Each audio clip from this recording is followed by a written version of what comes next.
Muy buenas, bienvenidos un día más con todos ustedes en este programa que es La Tertulia. En primer lugar, y como es habitual, le damos la bienvenida a nuestros contertulios habituales, como son Chema. Hola, ¿cómo estás? ¿Qué tal? José Antonio, ¿cómo estás? Hola, José Carlos. Bienvenido. Gracias. José Antonio Cabrera. Buenas tardes. Bienvenido. Y Jesús, muy buenas. Hola, José Carlos. Bueno, pues vamos a empezar este primer bloque con el tema de la manifestación en Toledo por la sanidad. En días pasados, y tras la manifestación llevada a cabo en Toledo, el secretario general del Partido Popular de Castilla-La Mancha, Vicente Tirado, manifestó que en la región se ha pasado de la ruina de la sanidad con los socialistas a la garantía de una sanidad pública, universal y gratuita con Cospedal. Y recordó que de seguir gobernando los socialistas 6 meses más se hubiera dejado de pagar las nóminas de los trabajadores sanitarios. Igualmente denunció, según él, el decálogo de los horrores de la sanidad del PSOE, que ahora está solucionando el gobierno de la presidenta Cospedal, garantizando una sanidad pública, universal y gratuita. Por su parte, el portavoz del gobierno de Castilla-La Mancha, Leandro Esteban, lamentó dicha manifestación, ya que el anterior gobierno socialista se gastaba el doble de dinero que en clínicas privadas. De hecho, buena parte del debate político-sanitario en la región se centra en estos momentos en la crítica socialista que apunta a un supuesto incremento paulatino de la gestión privada de la sanidad pública castellano-manchega. Cuando, según el diario ABC, el miércoles 12 de marzo, la Junta de José María Barreda contrató médicos de la sanidad privada para operar en centros públicos. Y bueno, en definitiva, después de esta manifestación ha habido algunas otras declaraciones respecto a este tema, pero bueno, vamos a ver nuestros contertulios qué opinan de si esto se ajusta totalmente a la realidad, es así o no es así. Voy a empezar yo, si os parece. Creo que se nota claramente que estamos en periodo preelectoral y, lógicamente, la sanidad, que es uno de los pilares del estado del bienestar, pues es sujeto de debate, de agrio debate, de agria disputa y de consideraciones la botella medio llena, la botella medio vacía. Yo quiero desde aquí defender abiertamente el derecho a una sanidad pública, universal y gratuita, considerando y haciendo ver que las cosas cuestan dinero, que el gratis total no existe, que al final esa sanidad gratuita y universal que todos, pienso que incluso desde el propio centro-derecha español, es una idea a mantener, es uno de los pilares que han hecho grande a Europa y que lógicamente no podemos perder, se debe de mantener. Yo creo que este debate de tú más, tú menos, tampoco ya nos conduce a nada. Resulta evidente que el gasto en sanidad ha disminuido en el último quinquenio por causas diversas y resulta claro que la percepción que tienen los ciudadanos es que la sanidad hoy en día no garantiza los derechos que garantizaba hace 5 años.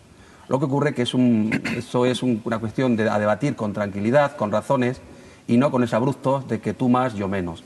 Creo que la sensación de que estamos ya en campaña electoral de alguna manera es lo que explica pues actos como esta manifestación en defensa de la sanidad pública o las respuestas de los dirigentes del Partido Popular que de alguna manera nos vienen a decir que si no hubiera sido por el Partido Popular la sanidad en Castilla-La Mancha pues hubiera entrado en quiebra. Creo que son frases que fuera del contexto electoral habría que razonar y explicar con mucha mayor, diría yo, ética y veracidad. Sí, vamos a... si podemos hacer más intervenciones que nos demandan nuestros espectadores. Eso seguro, y yo os pido por favor que me cortéis porque sabéis que soy alguien que tiene el don de la brevedad. Como bien decía Jesús, ¿no?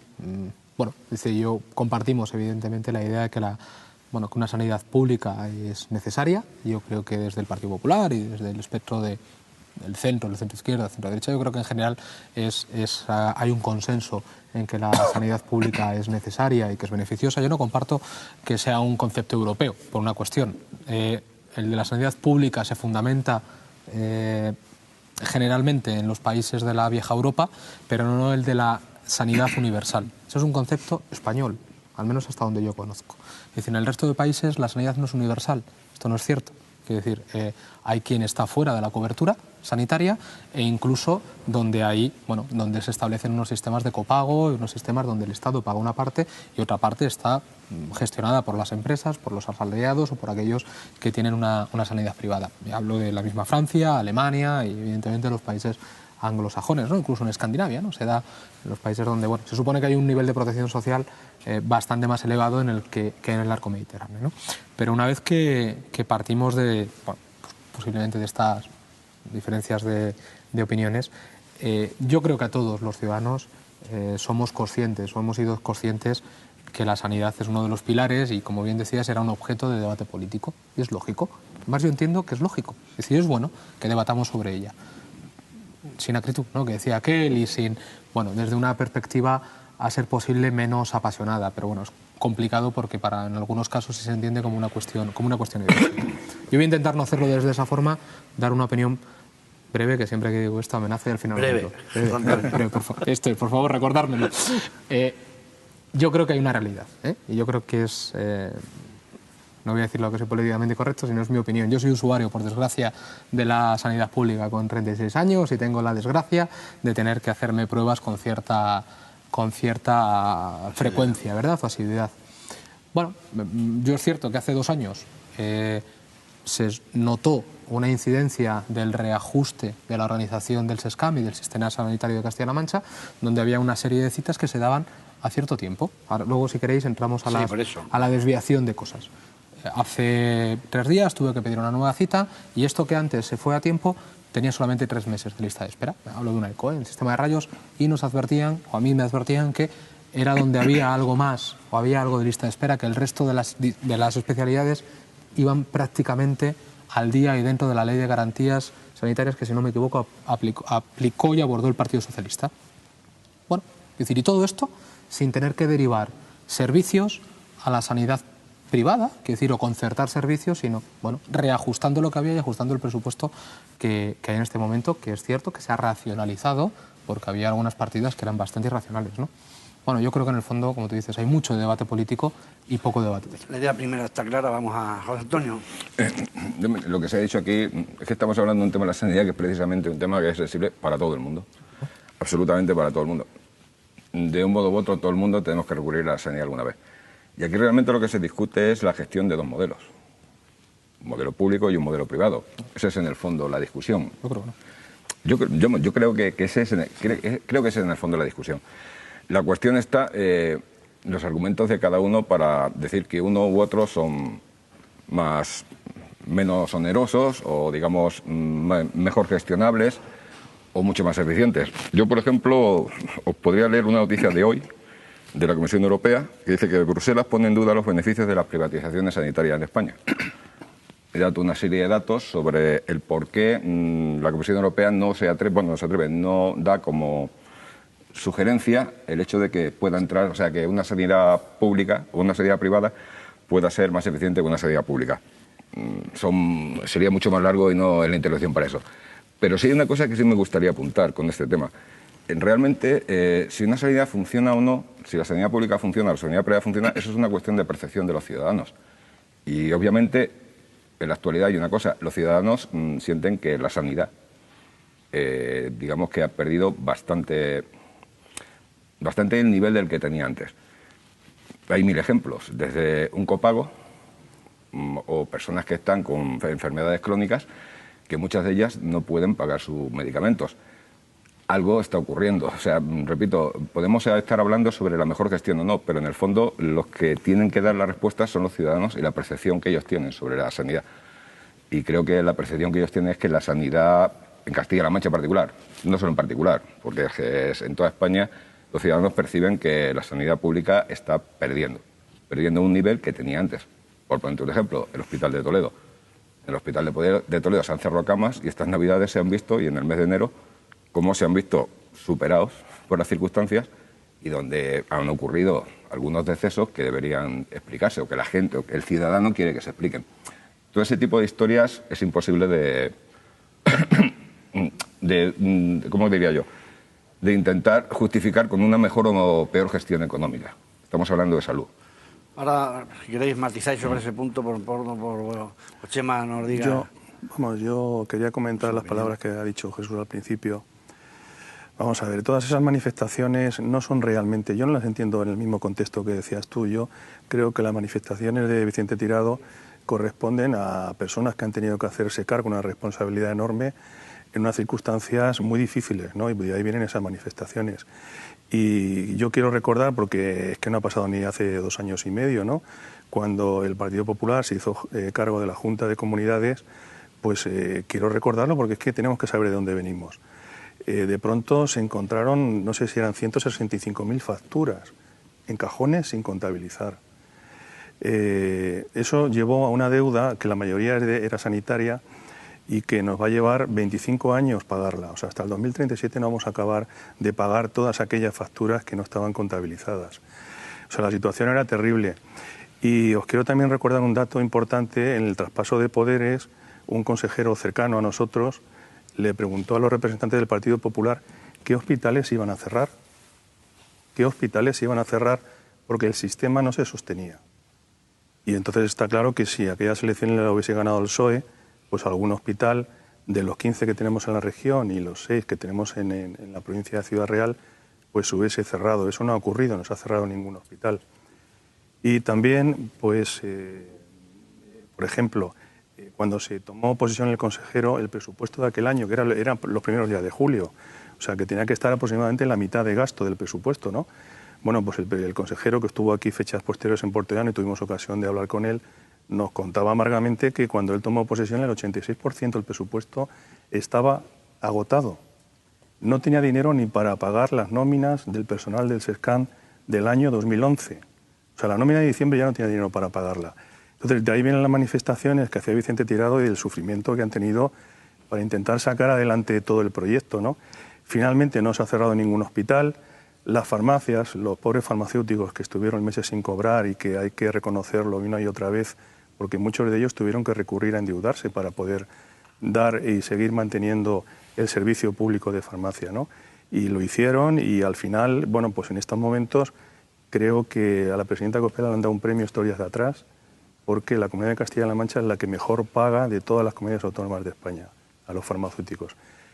Entonces, bueno, la situación fue muy difícil, ya la hemos superado. Quizás de ahí, a lo mejor, el que los ciudadanos hayan sentido en un momento dado que los servicios no se daban con la misma calidad que antes, pero es una percepción. Yo creo que en este momento esta manifestación que ha hecho el PSOE yo creo que está fuera de lugar, porque el consejero en sede parlamentaria hace poco que ha compadecido y ha dicho que el Partido Popular, y en fin, lo quiero trasladar a todos los ciudadanos, el modelo del Partido Popular es un modelo, como ya ha dicho José Carlos, un modelo de sanidad pública, universal, para todos los castellano-manchegos y gratuita. Y ahí está el Partido Popular. Por tanto, el ir a decir que no se privatice la sanidad no tiene sentido, porque ya se ha dicho que no se va a privatizar prácticamente nada. Y lo que yo sí veo, y lo digo sin acritud, como ha dicho José Antonio, es que desde el PSOE pues hay una incongruencia bastante grande, ¿no? Porque, en primer lugar, la comunidad autónoma que tiene más privatizado es Andalucía, donde siempre ha gobernado el Partido Socialista. El 53% de las camas son con gestión privada. Entonces no se entiende que hagan esa manifestación en Toledo y no la hagan en Sevilla. ¿Por qué no se van a Sevilla a hacer la misma manifestación? No se acaba de entender. Pero es que además en Castilla-La Mancha, en el año 2010, que fue el último año de gestión completa del PSOE, se derivaron a sanidad privada 11.000 pacientes. Y el año pasado, en Castilla-La Mancha, gobernando el PP, se han desviado 4.000 para bajar la lista de espera. O sea que estamos hablando de casi el triple. El Partido Popular no está en ese tema, en privatizar la sanidad. Entonces... Por no alargarnos demasiado, Chema, porque no... Si me permites, José Carlos, sí, por eso yo en absoluto voy a discutir, sería absurdo por mi parte, yo no tengo que defender aquí acciones y errores que se han producido a la hora de gobernar, que en los gobiernos de José María Barreda el déficit y el desequilibrio presupuestario ha sido evidentemente muy importante. Se gastaba bastante más de lo que se ingresaba, y eso lógicamente en un contexto de ciclo económico expansivo pues puede tener soluciones. Un cierto déficit a la hora del gasto por parte de los diferentes gobiernos, tanto regionales como estatal, es perfectamente asumible por la economía nacional y la macroeconomía. Otra cosa es cuando entramos en crisis, una grave crisis financiera, y evidentemente ese desequilibrio presupuestario entre ingresos y gastos evidentemente puede originar problemas muy graves para mantener servicios públicos básicos como es el de la sanidad. Yo creo que los electores ya en su momento sancionaron esta cuestión y otras, y por tanto yo ahí no tengo ya absolutamente nada que decir. Creo que todos hemos aprendido que a la hora de gobernar hay que intentar equilibrar lo máximo posible criterios de eficiencia y de derechos sociales con las posibilidades económicas. Nos creíamos que éramos un país rico, que éramos una región rica, y ni éramos un país rico ni éramos una región rica. Por tanto, ahí evidentemente no creo que desde un punto de vista razonable pues haya muchas discrepancias. Las cosas estaban mal y obviamente habrá habido que hacer cosas que han sido duras y han sido de alguna manera hirientes para los derechos sociales de las personas. Pero igualmente tengo que decir que la sanidad pública en Castilla-La Mancha y en España tiene que garantizarse a toda costa. Y lo está diciendo alguien que de alguna manera no pertenece en la actualidad a la sanidad pública. Yo soy paciente o posible paciente de la sanidad privada. Yo soy funcionario y he optado libremente entre la sanidad pública y la sanidad privada. Y yo, bueno, pues estoy adscrito a un seguro privado que es Asisa. Y me va bien. Por tanto, yo tampoco puedo estar absolutamente en contra de que haya un sector de la sanidad que de alguna manera se utilice de manera privada. Creo que sería cínico por mi parte defender lo público a ultranza, de una manera unívoca, y mientras tanto yo de alguna manera puedo utilizar los beneficios que me plantea una sanidad privada. Creo que en España, en nuestra región, hay que llegar a un equilibrio, como pasa en la enseñanza. Yo defiendo la enseñanza pública, pero también pienso que es lógico que haya un sector de enseñanza privada libremente elegida por los padres. En la sanidad me parece que garantizando el derecho universal a la sanidad de cualquier ciudadano de Castilla-La Mancha, también debe haber una parte de esta sanidad de libre elección por parte de los ciudadanos que se puede orientar hacia la sanidad privada. Antonio, además yo creo que había que... Antes decías tú lo del tema de la gestión, que no habías entrado, porque efectivamente yo creo que un poco el matiz de la cosa es la gestión es mejor la gestión privada. Ya vamos a partir de que se hace un servicio completo en uno o en otro sitio. Vamos a partir de que se está dando el servicio que se tiene que dar, porque puede ser, oye, que es que en un sitio u otro te dan un mal servicio. No, vamos a partir de que se da un buen servicio. ¿Es mejor la gestión pública o es mejor la gestión privada? Ahí es un poco donde no sería... Hombre, yo es que parto de un principio fundamental. Y el principio fundamental es la gestión privada, su única derecho legítimo es obtener beneficio. Entonces, claro, cuando alguien quiere obtener beneficio sobre un tema tan sensible como la salud, yo personalmente me resulta... Me pongo en defensa, ¿no? Yo creo personalmente que la sanidad privada pues tiene un campo muy limitado, desde mi punto de vista, porque no conozco ningún seguro privado que cubra, por ejemplo, un tratamiento de cáncer crónico. Me gustaría saber qué ley obliga a una compañía privada a renovar una póliza de seguro a una persona, por ejemplo, que ha tenido cáncer. No es el primer caso que ha pasado, han pasado miles de casos de ese tipo, y podemos ver exactamente el tipo de gestión de una empresa, de una sanidad pública a una sanidad privada, viendo Estados Unidos. Y con un dato tan sencillo como el 70% de las familias que se arruinan es por cuestiones sanitarias en Estados Unidos. A mí la sanidad privada, pues, repito, me produce cierta prevención.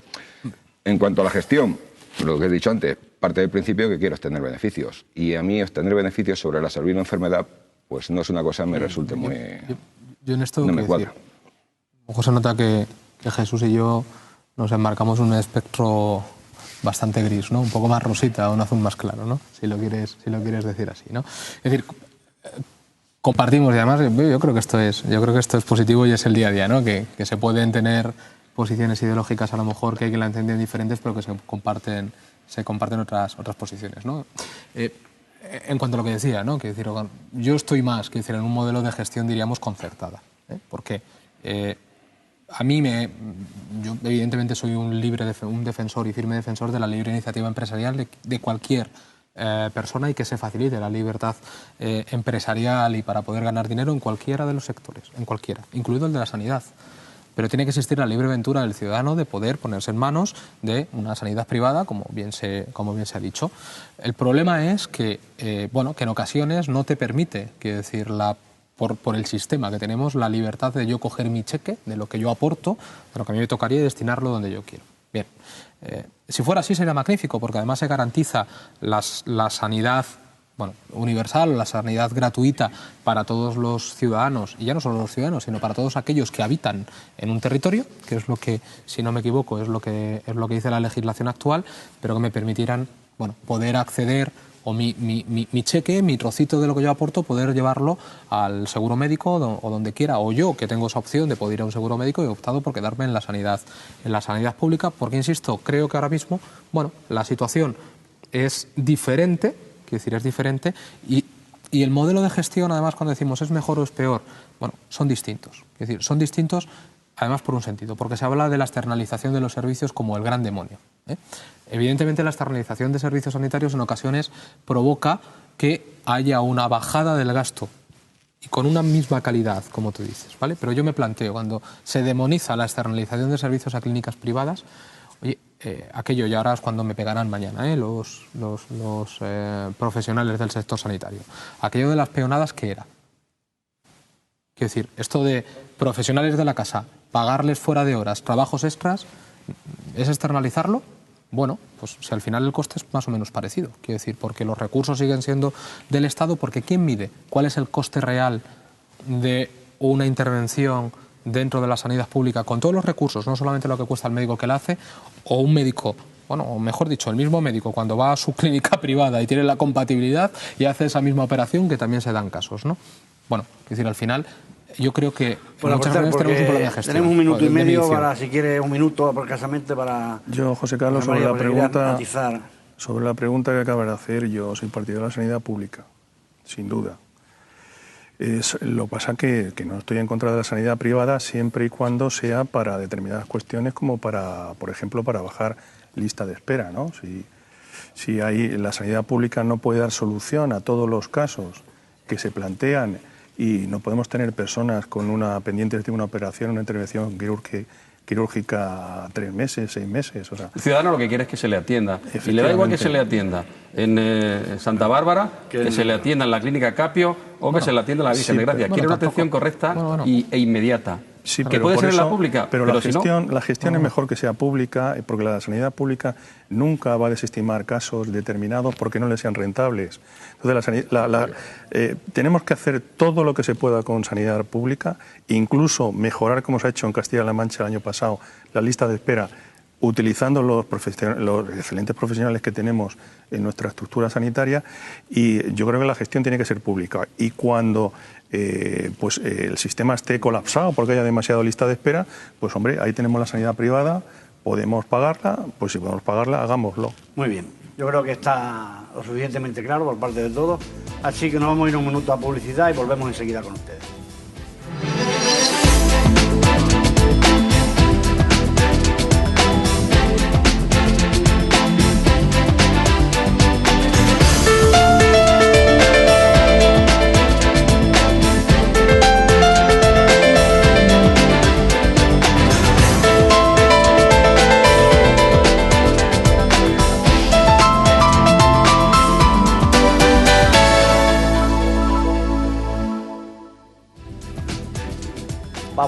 Después de estos momentos de publicidad, vamos a empezar con nuestro segundo bloque, y es sobre las últimas declaraciones que el presidente de Catalunya Mas sobre la independencia de Cataluña. El presidente de la Generalitat, Artur Mas, manifestó en días pasados que no descarta la declaración unilateral de independencia, hecho que explicaba en su encuentro con 10 ciudadanos organizados por el periódico de Cataluña.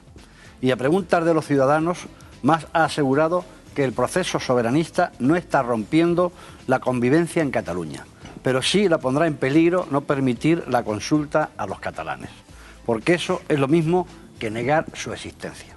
Para la convivencia, ir a votar no es peligroso, no poder votar sí lo es, manifestaba. Y ha dicho que Cataluña tiene ahora un 20% menos de ingresos que hace 3 años, por lo que han tenido que tomarse decisiones complicadas. argumentando que la Generalitat no decide el volumen de gasto, sino que es Madrid quien impone la forma unilateral de déficit.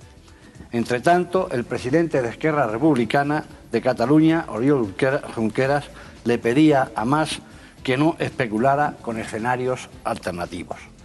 Y bueno, yo creo que es un tema que yo lo comentaba con vosotros hace un montón, que parece que esto no tiene importancia. Yo creo que tiene muchísima importancia, porque aunque no sea extrapolable a lo que ha ocurrido en Ucrania, pero sí que puede plantear un verdadero problema al resto, por lo menos yo me siento que allí en Cataluña hay muchos catalanes que no están, muchísimos que no están de acuerdo con esto y están entrando en esa continua, en estar oyendo todo el día ese continuo debate, que nos vamos a ir, pues creo que es importante. Hombre, yo te digo, yo viví hace muy poco, yo hacía un par de años que no iba, creo, a Barcelona. Y lo que es cierto es que hay una parte de la política catalana que hace muy bien su trabajo. Yo hace un tiempo, su trabajo, quiero decir, o al menos sirve muy bien a los propios intereses de unos cuantos, ¿vale? Yo, una tertulia, la última que creo que hablamos de este tema, yo dije claramente, lo sigo manteniendo, que esto es una huida hacia adelante de Artur Mas, que es un señor que no tiene... Artur Mas y unos cuantos, pero Artur Mas concretamente es un señor que no tiene dónde ir.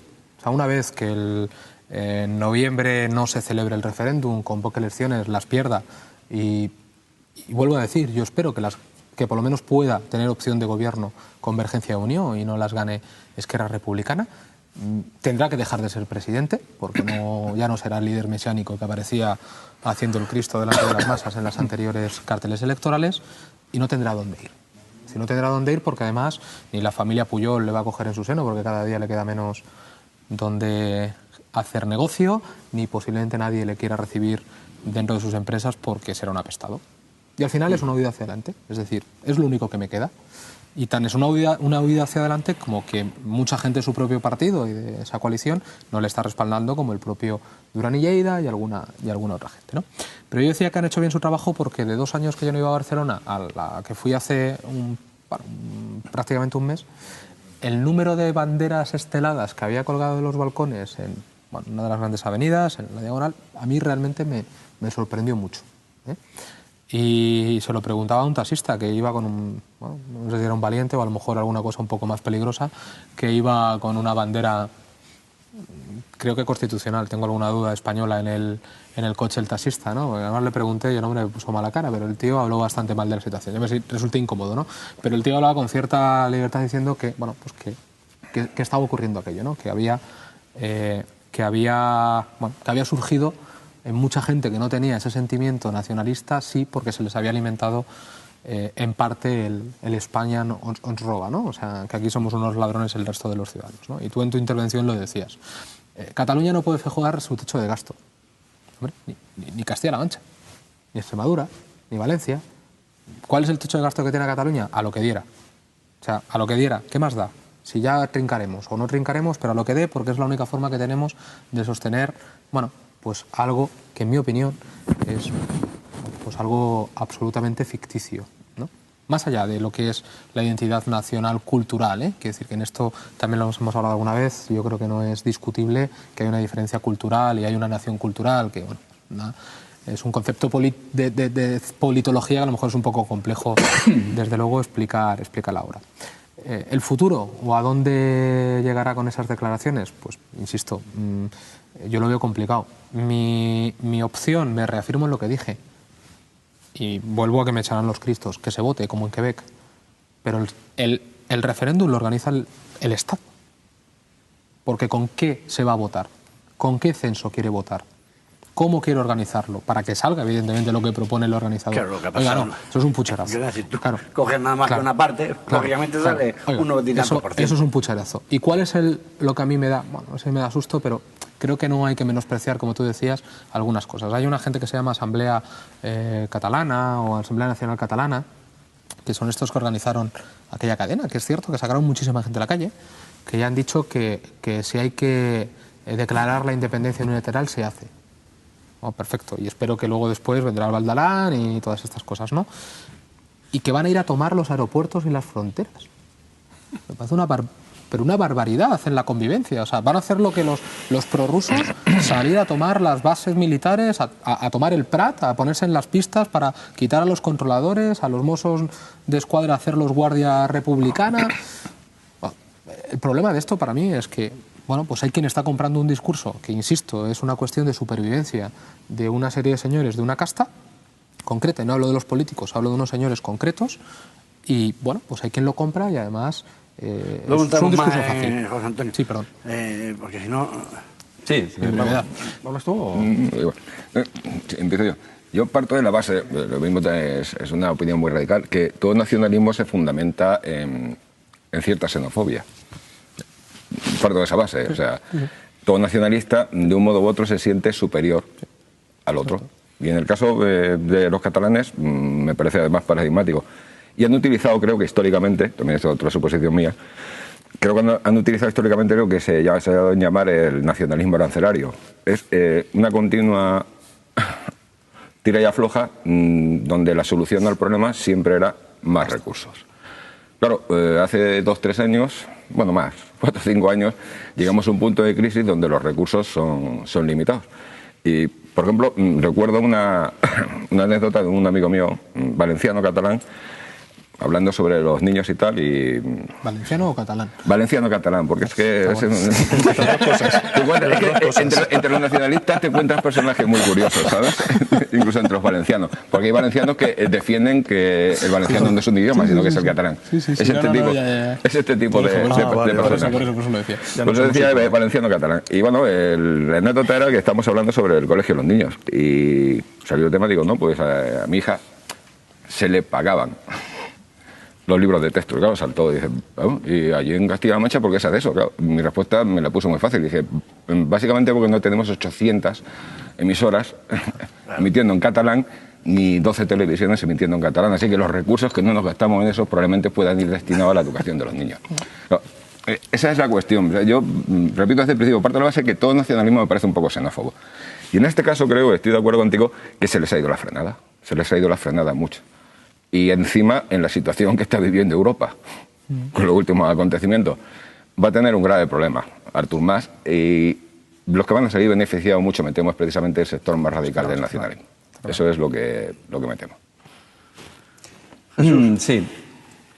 La verdad es que estamos quizás demasiado tranquilos con las perspectivas de un futuro inmediato. El nacionalismo independentista catalán sigue RQR con su idea de convocar un referéndum el día 9 de noviembre de este año, e incluso se ha ido un poco más allá.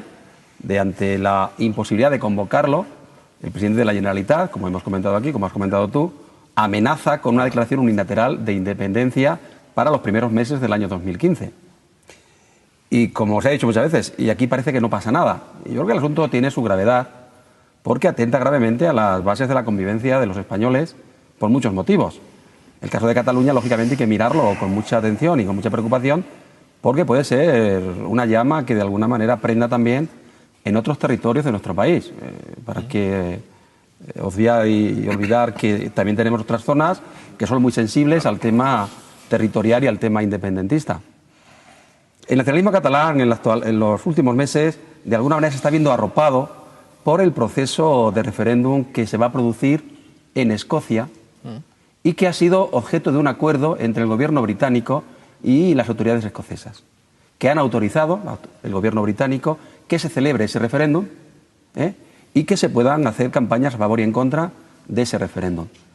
De alguna manera, el nacionalismo catalán, quizás el menos radical, como puede ser el de Convergencia y Unió, quiere que el modelo escocés sea el modelo que se imponga aquí en España.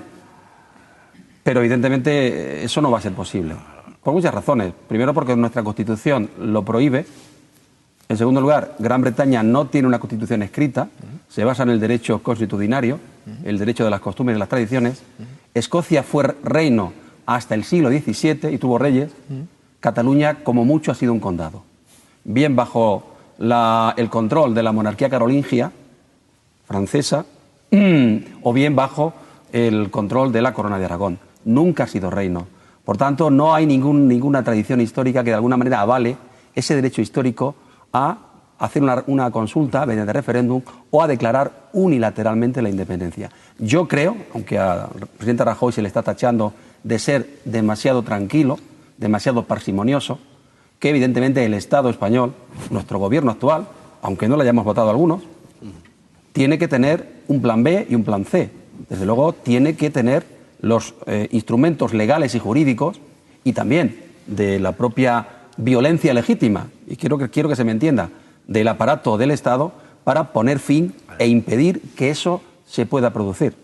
Lo que ocurre que de alguna manera, como también se está diciendo, Rajoy considera, el gobierno considera que mediante la tranquilidad y el dejar hacer, el nacionalismo llegará a un callejón sin salida y no tendrá ninguna posibilidad de ir hacia adelante. Otros consideran que quizás se les está dejando demasiado que vayan hacia un choque de trenes que enfrentará a la legitimidad del Estado español con la supuesta legitimidad que le da al gobierno de Cataluña los votos que obtiene en las elecciones autonómicas. Sí, ¿tú estás de acuerdo que que está demasiado tranquilo el presidente del gobierno y que debería ser más contundente? Yo estoy tranquilo, ya te lo hemos comentado antes de empezar la tertulia. El domingo pasado la secretaria general del Partido Popular dijo que mientras el PP esté gobernando no va a haber ninguna independencia unilateral por parte de Cataluña. Y fue tremendamente aplaudida por toda la gente que estaba en la convención regional del Partido Popular. Vamos a ver, el tema, no sé, es posible que yo creo que hay una estrategia clara, yo creo que la Constitución contempla todas esas situaciones que comentaba Jesús, y la cuestión está muy clara, y cuando se quieran aplicar los artículos que dice la Constitución, pues se aplicarán cuando llegue el momento oportuno, si llega ese momento oportuno. Yo, desde que hablamos la última vez de este tema de Cataluña, yo siempre he pensado que es un tema económico, siempre lo he pensado, pero ha habido dirigentes de Convergencia y Unión que han dicho que no, que esto no es un tema económico, es un tema de sentimientos. Entonces, en ese tema hay que decirles, bueno, ¿y cómo nos sentimos los demás españoles que hemos ido a un Estado autonómico, a un Estado descentralizado, que tiene más coste? Que sabemos todos que un Estado descentralizado tiene un coste mayor que un Estado centralizado, y sin embargo lo hemos hecho para que encuentren acomodo los catalanes y los vascos dentro de España. ¿Cómo nos sentimos los demás? Yo creo que nos debemos sentir bastante defraudados, ¿no? Y respecto al tema de la viabilidad de Cataluña como Estado, lo tienen muy mal, muy mal. Solamente os quiero dar un dato, y es que el 80% de los productos que vende Cataluña los vende al resto de España. O sea que si ponemos una frontera y no pasa ni un solo producto, pues no sé a quién se lo van a vender. Es una cosa para que se lo miren, ¿no? Porque si tú a tu cliente, que es tu vecino, le tratas de esta manera, pues no sé a qué pueden esperar. O sea, irían a un paro galopante, en mi opinión, y es una opinión personal, ¿no?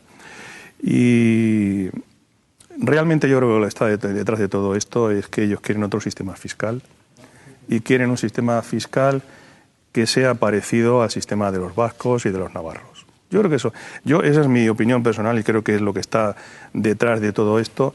Y frente a eso, mi posición es la que ha expresado el presidente del PP el presidente de la Comunidad Autónoma de Madrid, ¿no?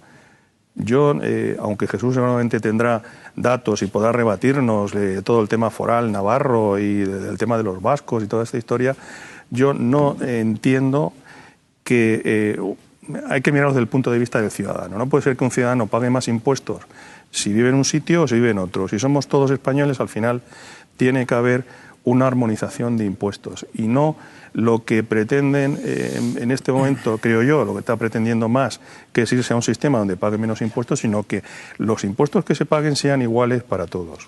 No, pero además hay una cuestión. Quiero decir, estamos en una situación, y habéis citado la situación de Europa. Yo estoy de acuerdo con una cosa en lo que dice Chema.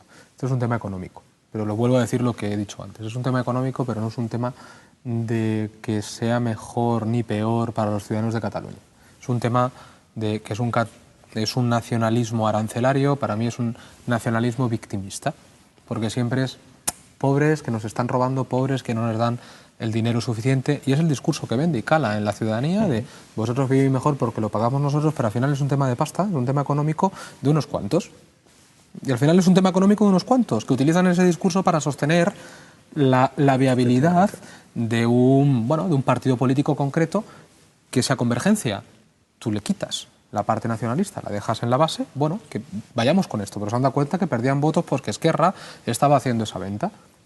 Y están intentando competir por un electorado en posiciones, bueno, yo no les diría moderadas, sino en las posiciones más radicalizadas en este sentido. Por lo tanto, yo estoy de acuerdo con que es un tema de pasta, pero de pasta de unos cuantos, ¿eh?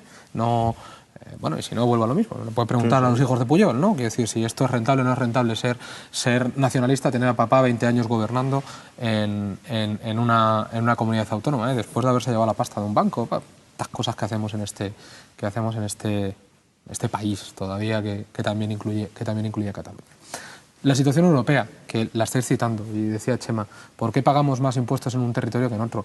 Oiga, es que lo que nos está diciendo Europa es, ¿usted quiere ser europeos? Yo lo dije hace poco, hay que armonizar la política fiscal. Y me decíais, hombre, joder, es que no la va a marcar Alemania.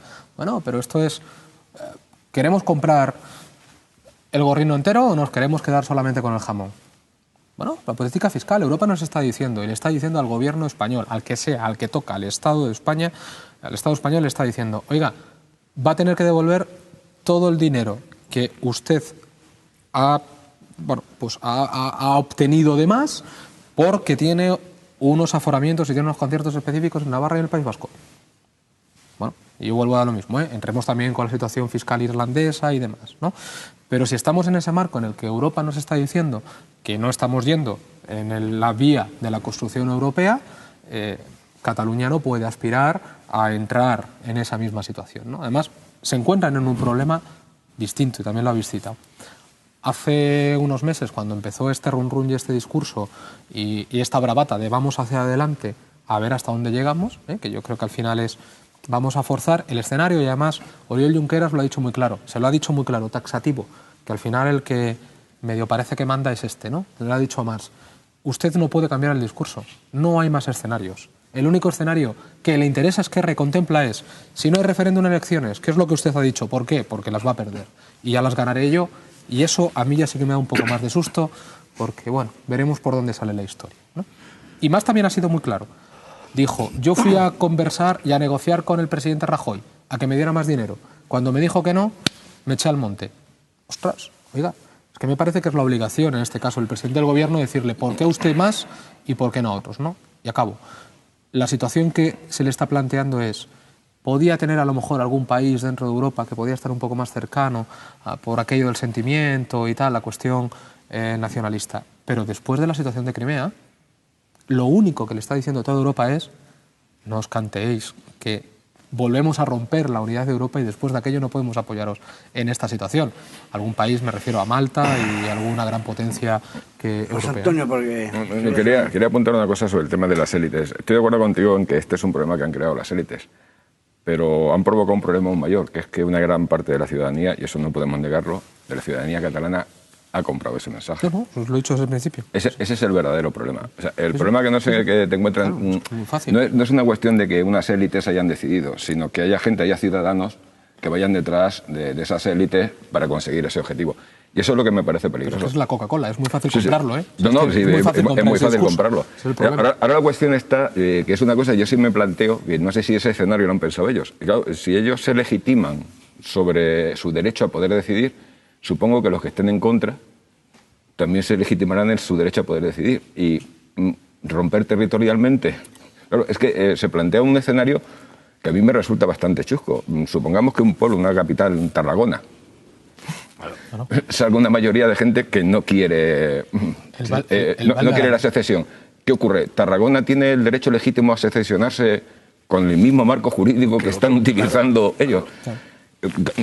Nos lleva a una situación que es kafkiana. Entonces, no entiendo, o sea, realmente no entiendo, pero es que tampoco entiendo qué le está pasando a la sociedad catalana que no es capaz de ver el día después, o plantearse el día después, qué ocurrirá el día después. Y quieran avisar a los empresarios. De todas maneras, tú has comentado antes, José Antonio, que tu última percepción, cuando has ido a Cataluña, a Barcelona, es que has visto más banderas independentistas, esteladas, que otras veces. Y habéis también comentado el tema fiscal, el tema monetario. Yo, desgraciadamente, creo que es un tema que ya trasciende lo puramente económico. O Porque si hubiera sido una cuestión económica, incluso en un contexto de crisis como este, probablemente de una manera sutil, de una manera semiprivada y sin mucha escandalera, probablemente se hubieran podido llegar a acuerdos en cuanto a cantidades. Pero creo que el asunto trasciende lo meramente económico. Se pide más. Tú has comentado, y es verdad, que hay una asociación en Cataluña, la Asociación Nacional Catalana, que ha sido la que ha organizado, la ACN, las dos últimas diadas, con un éxito realmente muy importante en cuanto a número de participantes, que parece ser que está muy controlada, aunque es un movimiento asambleario, está muy controlado por gente de Esquerra Republicana, del nacionalismo catalán más radical y más independentista, y que de alguna manera le está marcando el camino político al gobierno legítimo de Cataluña. Al fin y al cabo, Cataluña tiene autogobierno y tiene unos derechos legítimos que tienen una base constitucional a la hora de elegir su propio ejecutivo, ¿no? Y su propio parlamento. Y eso hace ya muy difícil una vuelta atrás por parte, no ya del nacionalismo radical independentista, que siempre lo ha sido. Esquerra Republicana nunca ha ocultado que es un partido republicano e independentista. Está claro. El problema es que ha sido capaz de engañar a otros, empezando por el PSC, en momentos muy determinados de la historia política reciente de Cataluña, que creo que tienen una gran parte de responsabilidad en el momento en el que nos encontramos. Más, fíjate. Pero es igualmente cierto que el Convergencia y Unió, sobre todo el equipo dirigente de Artur Mas, que creo que cuenta con un apoyo muy importante dentro de la estructura política de Convergencia y Unió, empezando por el alma mater de ese partido, que es Jordi Pujol, que piensa que tiene que hacerse así. Y si no lo hace así, yo no le veo salida a un partido que hasta ahora ha sido la referencia de la burguesía catalana, nacionalista y catalanista, como es Convergencia y Unió. Por tanto, Convergencia y Unió, Artur Mas, no se pueden bajar ahora mismo de un tren que lleva un rumbo bastante definido y que de alguna manera puede llegar a chocar con el tren de la legitimidad, que es el tren de nuestra Constitución y de nuestro Estado como país unido. Yo creo que está bastante claro, ya estamos un poco fuera del tiempo. José Antonio quería matizar, pero yo creo que ha quedado bastante claro el tema. Así que nos vamos a otro minuto a publicidad y volvemos enseguida con ustedes.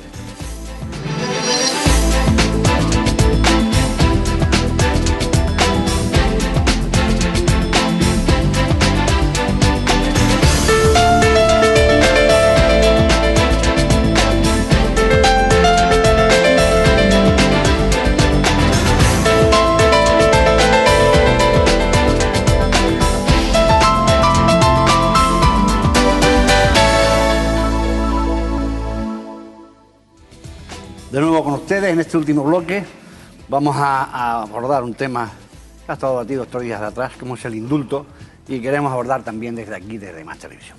Y es que diferentes partidos piden que se reforme la ley de 1870 que regula la medida de gracia del indulto, para que sea más transparente y que los condenados por corrupción no puedan acogerse a ella. El derecho de gracia es una medida excepcional que por equidad, oportunidad o conveniencia exime al culpable que cumple su pena. Está vigente en España, como he dicho anteriormente, desde 1870, pese a que nació con carácter provisional, y brinda al Poder Ejecutivo la oportunidad de anular las decisiones del Poder Judicial. Algunos la ven necesaria, pero habitualmente es cuestionada por su difícil encaje en el modelo de separación de poderes y por contraponerse a la objetividad que se les presupone a las leyes. Los condenados, sus familiares o cualquier persona en su nombre, e incluso el propio tribunal que dictó la sentencia, puede solicitar el indulto al Gobierno, que resolverá en un plazo máximo de 1 año. Se exime total o parcialmente la pena, pero la mancha no se limpia de los antecedentes penales. Los residentes no pueden acogerse a dicho indulto, pero quien decide en última instancia es el tribunal sentenciador. La polémica del indulto ha surgido porque en días pasados el ministro de Justicia manifestaba que bajo su mandato como ministro de Justicia no se indultaría a nadie sentenciado por corrupción. Y la oposición lo acusa de mentir. Y bueno, yo en esto, Chema, yo me gustaría que intervinieras en primer lugar a ver cómo... Bueno, pues yo creo que lo primero que debemos decir es acotar el tema, ¿no? Realmente de las solicitudes de indulto que se están produciendo en este momento en España, solamente se están concediendo en torno al 6%. Y también hay un dato importante en cuanto a lo que son cantidades, y es que la cantidad de indultos anuales que conceden los gobiernos, los últimos gobiernos, son muy inferiores a los que antes se concedían. Ha bajado de forma drástica la concesión de indultos, ¿no? En cuanto a garantías, bueno, pues hay garantías. O sea, el indulto solamente se está concediendo a personas que no son reincidentes, es decir, que son la primera vez que cometen un delito. Eso es una garantía, ¿no? Y también hay una garantía que no solamente la decisión del Gobierno de conceder el indulto a una persona se puede recurrir ante el Tribunal Supremo. Y así ha ocurrido en alguna de las ocasiones y se ha echado para atrás el indulto, ¿no? O sea que el proceso, la ley tiene sus garantías, ¿no? Y también yo quería hacer dar también un dato en cuanto a quién se están concediendo indultos fundamentalmente en este momento. Pues están concediendo indultos en casos de tráfico de drogas y de robos, fundamentalmente. Cuando el tráfico de drogas, cuando se trata, recordemos que no, que es la primera vez que le condenan y se ha conseguido curar de la dependencia, ¿no? Entonces, si se considera que es más perjudicial meterlo en la cárcel a una persona que ya está rehabilitada, bueno, pues en ese caso se está concediendo indultos. Y no se están concediendo indultos en casos de corrupción y en casos de violencia de género. Pero la reflexión que yo hago y la primera yo creo que todos coincidimos es que ningún gobierno del PSOE, ni del Partido Popular, ni de la dictadura, ni de la República, ni anteriores a la dictadura de Primo de Rivera, ya fueran conservadores o liberales, ningún gobierno ha cambiado esta ley. Y ya llevamos 150 años casi con ella, ¿no? Entonces, bueno, pues habrá razones de peso, ¿no? Yo las entiendo y bueno, pues es complicado estas regulaciones que se quieren hacer sobre un derecho de gracia. Si empiezas a ponerle cortapisas, pues realmente la cosa se puede complicar. Y yo entiendo que los gobiernos pues no quieran cambiar la legislación, que es lo que ha ocurrido en los últimos años. Y en cuanto a las declaraciones del ministro Gallardón, yo las vi en televisión, y yo creo que lo decía de forma sincera, ¿no? Y leal. Y es una declaración de intenciones. Él no está dispuesto a firmar indultos de gente que esté condenada por corrupción. Evidentemente, a los 10 minutos salieron los listos del país, que en este país tenemos muchísimos listos, gracias a Dios, y le sacaron 10 casos que yo no conozco en profundidad, no sé cuáles son los datos. Pero yo creo sinceramente, independientemente que haya algún caso que realmente sea corrupción, que lo desconozco, pero creo que el ministro estaba en lo acertado, ¿eh? Vamos a ver, corrupción, porque la gente lo entiende, la gente lo entiende muy fácil. Corrupción es una persona que se ha llevado la pasta, ¿vale? Que se ha llevado dinero público. No es como los casos estos 10 que son prevaricación o que son malversación. Malversación de fondos puede ser que sea corrupción o no, depende. Pero prevaricación creo que no. Es más, tenemos en nuestro pueblo tenemos un caso presunto, ¿no? de corrupción, donde hay 2 funcionarios municipales que están imputados por prevaricación y, sinceramente, yo creo que esas personas no se han llevado ni un duro a su casa. O sea, que por favor vamos a distinguir, no vamos a confundir el tocino con la velocidad, porque la gente lo entiende muy claro. O sea, corrupción es que te has llevado la pasta. Exacto. Claro. Luego matizamos aquí. Sí, decía José María, decía muy bien, que históricamente desde que en el año 1870, como tú también bien decías, se aprobó una ley que permitía que el Ejecutivo pudiera utilizar la vía del indulto para de alguna manera liberar a penados por la justicia ordinaria, se ha mantenido en cualquier tiempo y situación. Se mantuvo lógicamente durante la Restauración, durante la monarquía de Alfonso XIII, la dictadura de Primo de Rivera, que al fin y al cabo era lo mismo, durante la Segunda República. El gobierno de la Segunda República también utilizó con cierta frecuencia el tema del indulto y se ha mantenido lógicamente también durante el franquismo, en un contexto muy diferente, pero el franquismo también utilizó esa vía de indultos y también lo ha hecho la democracia. Yo me parece legítimo, me parece correcto que siga siendo así, porque no lo considero que el Ejecutivo se inmiscuya en el poder legislativo. Creo que es un complemento necesario, porque yo hago mía la frase que dijo Cicerón, que la aplicación estricta del derecho es una especie de injusticia. A veces la ley no tiene en cuenta fundamentos o conceptos o trayectorias determinadas que necesitan una solución inmediata, instantánea, por quien puede hacerlo. Y en este caso es el Poder Ejecutivo. Yo me parece correcto que se haga. E igualmente los tiempos actuales hacen que haya que ser muy cuidadoso con a quienes se indultan. Porque la percepción social de determinados delitos ha cambiado sobremanera.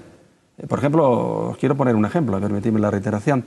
Hace unos años, quien cometía un delito de cualquier índole y estaba borracho o estaba con los efectos de la droga, se le consideraba como atenuante. Hoy, en la actualidad, se considera como agravante. Y por tanto, ¿por qué? Porque la percepción social de esos actos no se ve de la misma manera que se veía con anterioridad.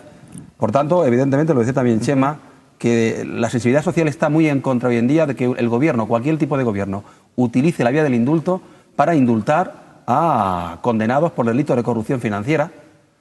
Hace poco hemos tenido hace unos días 2 episodios de petición de indulto que o creo que han sido ya denegados o van a ser denegados, que ha sido el caso de un presidente de fútbol, expresidente de fútbol del Sevilla, que utilizó sus contactos dentro del mundo del fútbol en España, que son muy poderosos, para intentar no entrar en la cárcel, que se le indultara.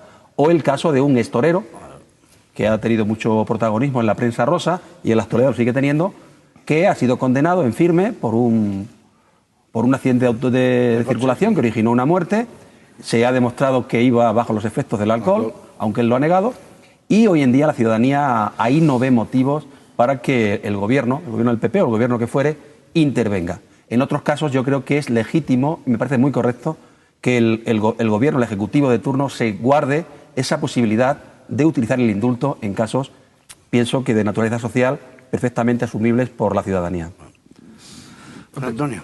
Yo estoy un poco en la misma línea, ¿no? O sea, el hecho, yo básicamente entiendo que evidentemente el indulto cuando nace, yo creo que, bueno, nace también por la situación muy peculiar, es decir, del sistema de gobierno de la época, ¿no? De 1870, de la no división de poderes, ni muchísimo menos, pero sí con ese espíritu. Tú decías, bueno, se ha dado en todos los sistemas, todos apelamos y todos los que son creyentes ponen velas y hacen vigilias y los que no, pues manifestan o nos manifestamos para que los gobernadores de los estados de los diferentes estados de Estados Unidos ejerzan el derecho constitucional que le da la Constitución de cada uno de esos estados de indultar a aquellos que están condenados a muerte, ¿no?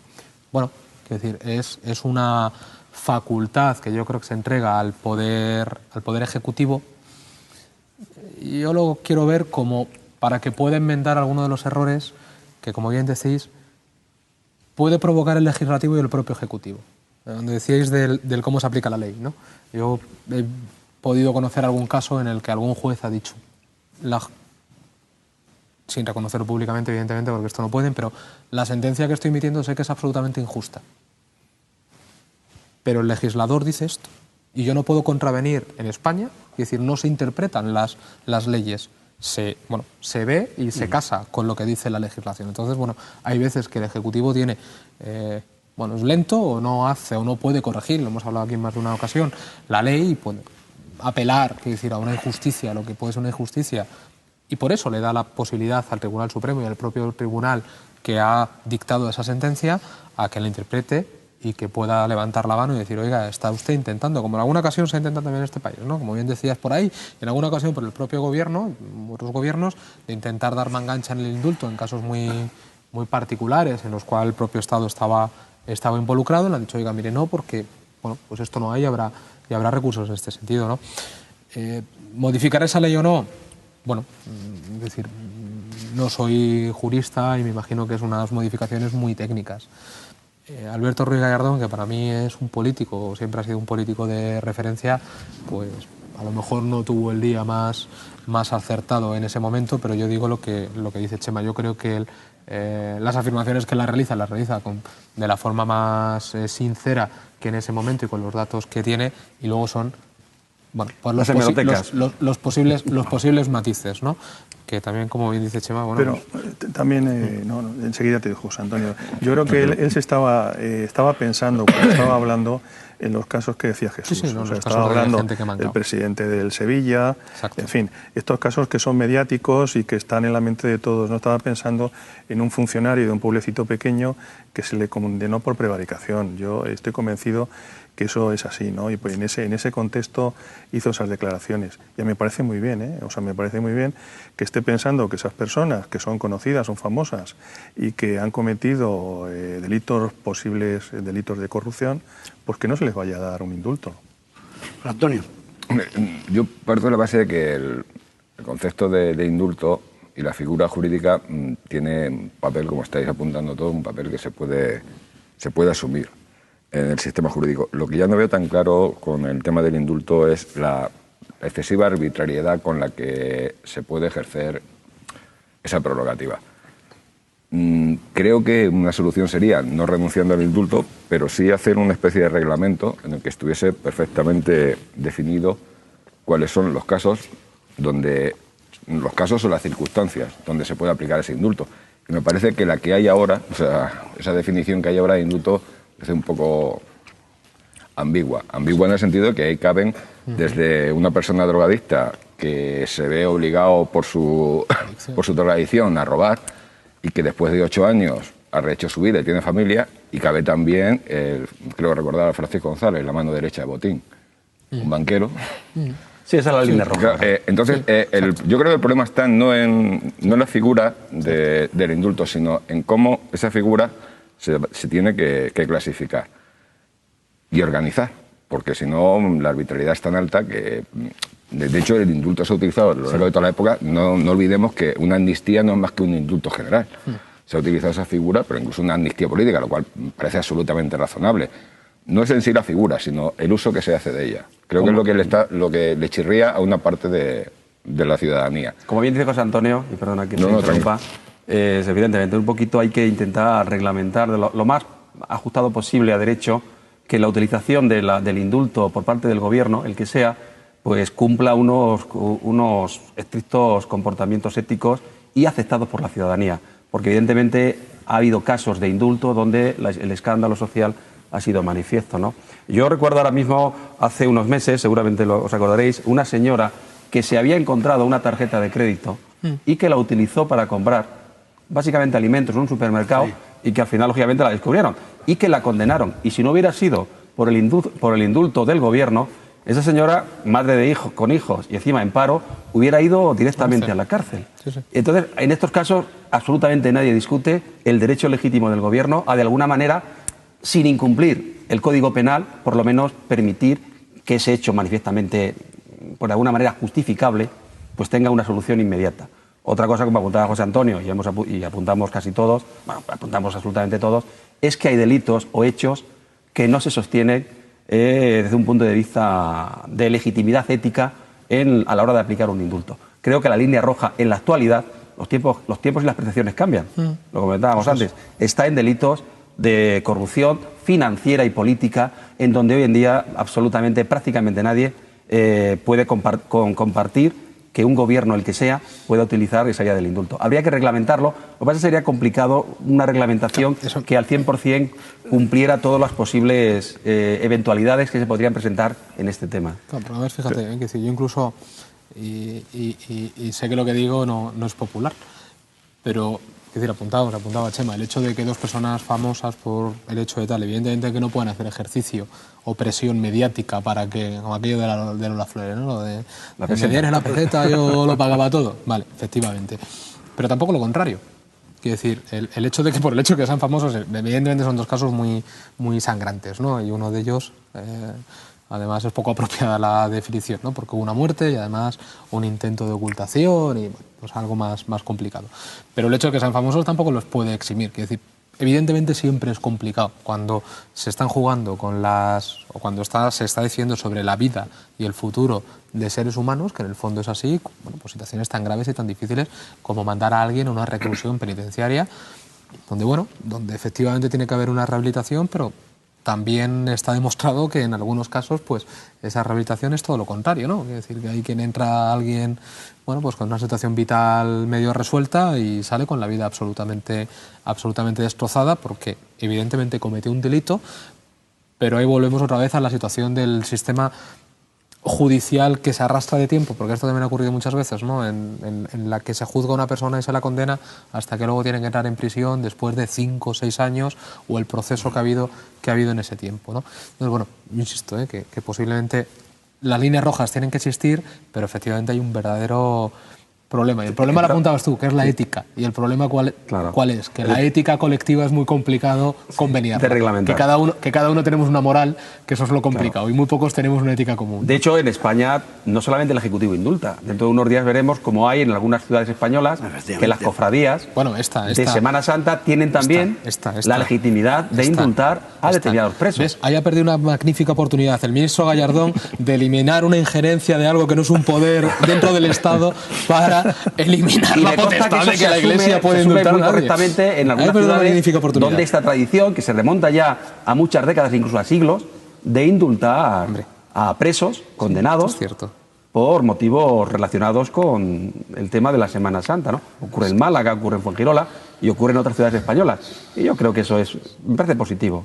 Desde luego el sistema penal español, el sistema jurídico no se va a hundir porque se utilicen estos no, porque sistemas. Además el tema es que, como decía Chema, en el tema solo en el de corrupción, porque además hay una cosa, que es que alguien que al final las sentencias de por corrupto, es que además no devuelve nadie el dinero.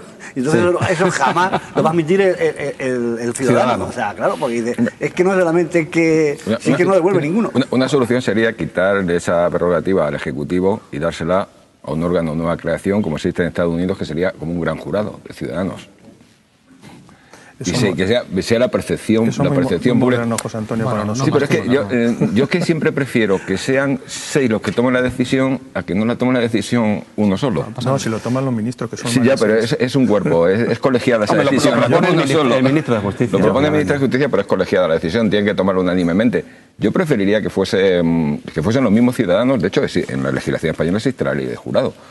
No entiendo por qué no, para un indulto, decir, oye, mira, el gobierno no va a ser, de esa manera el gobierno no tiene que justificar si dirás que es amigo tuyo, es que debes algún favor, no, va a ser un jurado elegido entre ciudadanos, quien decida qué indultos se dan y qué indultos no. Me parecería mucho más correcto y mucho más democrático. Y cuidado, y tendríamos menos suspicacias sobre el resultado. Lo que ha pedido el colectivo que estaba criticando las declaraciones del ministro es que se regule el indulto, que se regule en esa ley, que lo del Ejecutivo, pero regulado. Es decir, que determinados delitos, no como hemos dicho, corrupción, ¿no? Pues determinados delitos no se puede dar indulto por cometer esos delitos. Y yo creo que eso es muy complicado. Eso es muy complicado porque es intentar ponerle puertas al campo. Vamos a ver, si estamos regulando el derecho de gracia, o sea, el derecho de gracia tiene que basarse en sí mismo en que la ley hay casos en que no lo cubre y dependerá de las circunstancias de cada caso, que las estudie quien sea, puede ser un tribunal, puede ser el ministro de Justicia, quien sea, pero que alguien las estudie en ética, en este caso vamos a dar el indulto, ¿no? Y regular todo eso a mí no me parece acertado y claro, los gobiernos indudablemente no quieren. Eso es muy difícil de regular y además los valores sociales cambian con el tiempo. Si lo ha dicho Jesús y estoy totalmente de acuerdo contigo. O sea, lo que hace 50 años era un clamor popular y levantaba a la gente de sus asientos, pues en este momento no lo es. En este momento lo que nos levanta y lo que nos enerva son los casos de corrupción socialmente. En un momento de crisis económica, la corrupción es particularmente insufrible. De violencia de género también, que son justamente los casos que no se están dando de forma efectiva, ¿no? Y yo creo que regularlo es una cosa muy complicada y que no tiene sentido para este caso en concreto. Yo creo que no tiene sentido la regulación. Lo que pasa es que lo que dice José Antonio tampoco es muy descabellado, ¿no? Y lo apuntaba antes Jesús, un grupo de cofrades que no representan nada más que no solamente a los clientes, sino a un grupo de gente que se ha apuntado, le cambian a un tío su condena, se la cambian porque salga a pasear un santo, con todo el respeto, quiero decir, con todo el respeto del mundo, lo dice alguien que es creyente. Claro, estas son las cosas, como yo digo, que en este país tenemos también que cambiar, porque en este caso es por gracia divina, y es porque ha habido un arrepentimiento y después de confesión a un sacerdote es quien hace la propuesta para que se le indulte. Y luego pasa no es la Iglesia Católica, es a esa cofradía. y luego pasa lo que pasa, José Antonio. Sí, Yo que recuerdo luego hace hay un año o algunos que dos, reinciden. exactamente, hace un año o dos, que salió en la televisión porque era un caso sonadísimo, una injusticia tremenda, ¿no? Y luego a los 3 meses estaba otra vez haciendo por ahí de las suyas, ¿no? Los mejores Bueno, en conclusión, creo que estéis de acuerdo, ¿no? En lo que vean, que se siga manteniendo el tema del indulto. Pero regulándolo, que no haya arbitrariedad que se pueda y se tenga regular. en cuenta la percepción ciudadana en los tiempos actuales. Así que muchas gracias por haber estado un día más con nosotros. Le damos las gracias, como no, a nuestros contertulios por habernos acompañado y habernos instruido, como siempre. Y esperamos con ustedes el próximo día nos acompañen de nuevo un día más en esta tertulia. Muchas gracias.